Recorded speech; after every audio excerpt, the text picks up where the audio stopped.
हाँ जी स्टूडेंट्स, असी डिस्कस कर रहे हैं 9th क्लास का 11th chapter work and energy. तो सब तो पहला वर्क असी की बोलते हैं जी नॉर्मल साडी भाषा दे विच वर्क नूं कम। ठीक है, तो कोई भी असी फिजिकली या मैंटली कोई काम कर रहे हैं, फिजिकली तुसी मतलब कोई लेबर वर्क है या फिर कोई फील्ड के उपर कोई भी काम है, ठीक है, या फिर की है कोई ग्राउंड के विच असी कुछ खेड रहे हैं। ठीक है, मैंटली की होएगा तुसी एग्जाम के लिए पढ़ रहे हो या फिर कोई ऑफिस वर्क कोई भी ऑन कंप्यूटर या ऑन फोन तुसी कोई भी काम कर रहे हो तो असी की बोलते हैं कि वी आर वर्किंग। ठीक है, बट साइंस की अप्रोच के अकॉर्डिंग जो साडे को वर्क की डेफिनेशन है वो की बनती है, work is said to be done when a force produces motion. कि जो किसी ऑब्जैक्ट के उपर तुसी फोर्स लगाई तो वो जो ऑब्जैक्ट है वो फोर्स दे करके मूव कर गई तो तुसी की बोलोगे work is done by that particular force, कि उस फोर्स ने की है कोई ना कोई काम किया। फॉर एग्जाम्पल तुसी कोई चीज़ अपवर्ड थ्रो की तो तुहाडी फोर्स ने की किया वर्क। ठीक है, ग्रैविटी का कारण वो नीचे आई तो ग्रैविटी ने भी की किया वर्क। ठीक है, तो when an object is displaced from one place to another by applying force, किसी फोर्स की अप्लाई करने दे नाल जो कोई ऑब्जैक्ट एक जगह तो दूसरी जगह मूव करती है उन्होंने असीं की बोलते हैं वर्क। ठीक है, तो देखो जिदा if you are applying force on a rock but it does not move. ठीक है, तो साडे कोल की है डिसप्लेसमेंट होनी चाहिए। तुसी रॉक के उपर किसी के उपर बहुत ज़्यादा फोर्स लगा रहे हो बट वो मूव नहीं हो रही। हो सकता तुसी मतलब काफ़ी टाइम फोर्स लगाई हो, थक गए हो उस तो बाद and you think that you have done a lot of work, but actual दे विच from the point of view of physics no work is done. ठीक है, क्योंकि जो ऑब्जैक्ट है जो रॉक है वो मूव नहीं हुई, डिसप्लेसमेंट नहीं हो सकी। ठीक है, उस तो बाद एक coolie standing on a station holding a luggage. ठीक है, एक कुली स्टेशन के उपर खड़ा है, समान उन्हें चुक्या होया बट वो मूव नहीं कर रहा, तो की है वर्क डन जीरो। ठीक है, तो वर्क का फॉर्मूला की है साढ़े को फोर्स इंटू डिसप्लेसमेंट, मतलब फोर्स के डिसप्लेसमेंट में जो तुम मल्टीप्लाई करोगे तो साढ़े को की क्वांटिटी आएगी वर्क। तो की है फोर्स होनी चाहिए एंड डिसप्लेसमेंट होनी चाहिए है। जो डिसप्लेसमेंट नहीं है तो वर्क की होएगा जीरो। ठीक है, so scientific conception of work is different from the meaning we use in daily life. जो असी नॉर्मल जिंदगी के जो वर्क का मीनिंग यूज करते हैं तो साइंस के जो तुम वर्क डन की गल करोगे तो उन्होंने दोनों के जो मीनिंग्स ने वो की ने डिफरेंट अलग अलग ने। मतलब जो नॉर्मल जिंदगी के जिन्होंने वर्क बोलते हो फिजिक्स के पॉइंट ऑफ व्यू तो इट कैन बी और it can not be the work. ठीक है, वो डिपेंड करता है कि तुम किस ऑब्जैक्ट के अकॉर्डिंग या किस पॉइंट ऑफ व्यू तो उन्होंने बोल रहे हो। ठीक है, तो वर्क जो फोर्स इंटू डिसप्लेसमेंट है तो फोर्स की यूनिट न्यूटन एंड डिसप्लेसमेंट की यूनिट साढ़े को की है मीटर। तो एस आई यूनिट वर्क की बनेगी न्यूटन मीटर, तो एक ही होंगी है जी इनू असीं की बोलते हैं जूल। ठीक है, तो वर्क की एस आई यूनिट साढ़े को की आती है जूल। तो 1 जूल वर्क कदों होएगा, work is said to be 1 joule. 1 joule work उदों होएगा when a force of 1 newton, जो 1 न्यूटन की फोर्स अप्लाई करने तो बाद displaced an object by 1 metre.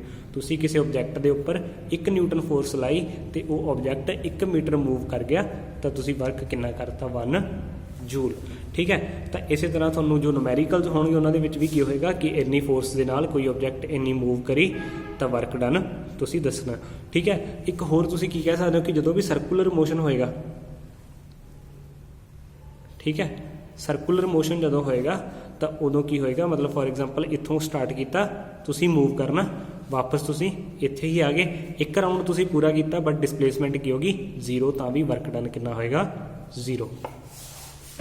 ठीक है, इस तरह एक होर तुसी जो ध्यान च रखोगे वो की है कि वर्क डन का जो एक्चुअल फार्मूला वो साढ़े को की होंदा है F into S into cos of theta. Work done तो डिसप्लेसमेंट के विच जो भी एंगल होएगा, फॉर एग्जाम्पल ये कोई ब्लॉक है, ये उपर तुसी इस तरीके नाल फोर्स लगा रहे हो तो ये इस तरीके नाल की है मूव कर रहा है, तो जो ये एंगल होएगा ये की होएगा तुहाडा कॉस ऑफ थीटा। ठीक है, तो जे ये 90 हो गया, ध्यान रखोगे कि कॉस 90 की वैल्यू जीरो होंदी है। इस कारण जो तुसी किसी चीज़ को रोटेट कर रहे हो, मतलब अपने हत्थ दे विच फड़ के इस तरह स्ट्रिंग के नाल, तो इधर नूं डिसप्लेसमेंट है, इधरों तुसी सेंट्रीपिटल फोर्स लगा रहे हो, ये एंगल हमेशा 90 होंदा है। तो सर्कुलर मोशन के विच जो भी कोई चीज़ होएगी तो वह वर्क डन हमेशा की होएगा जीरो।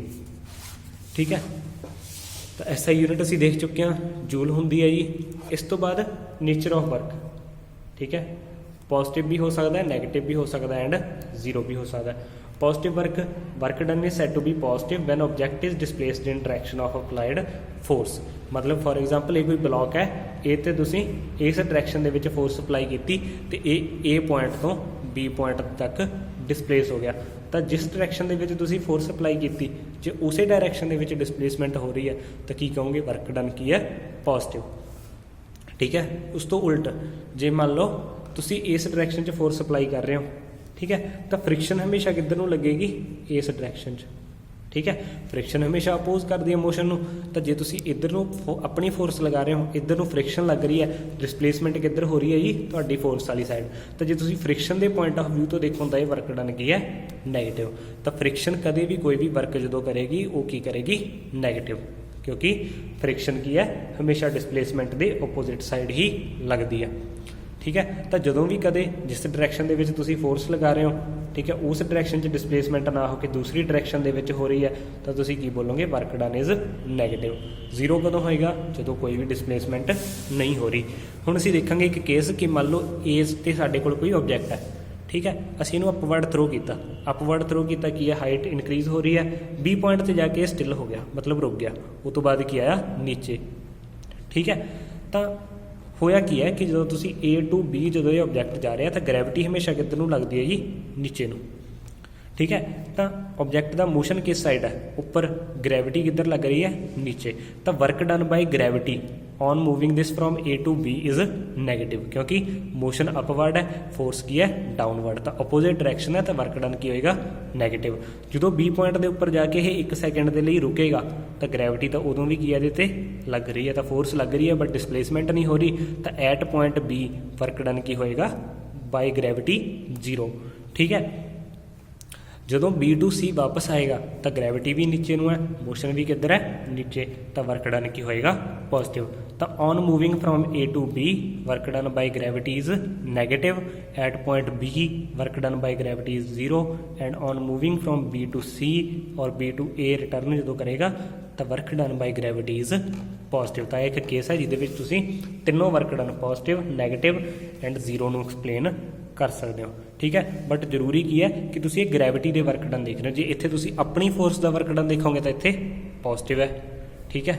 ਜੇ ਗ੍ਰੈਵਿਟੀ ਦਾ ਦੇਖ ਰਹੇ ਹੋ ਤਾਂ ਕੀ ਹੈ, ਗ੍ਰੈਵਿਟੀ ਨੀਚੇ, ਮੋਸ਼ਨ ਉੱਪਰ, ਡਿਸਪਲੇਸਮੈਂਟ ਉੱਪਰ ਹੋ ਰਹੀ ਹੈ। ਠੀਕ ਹੈ।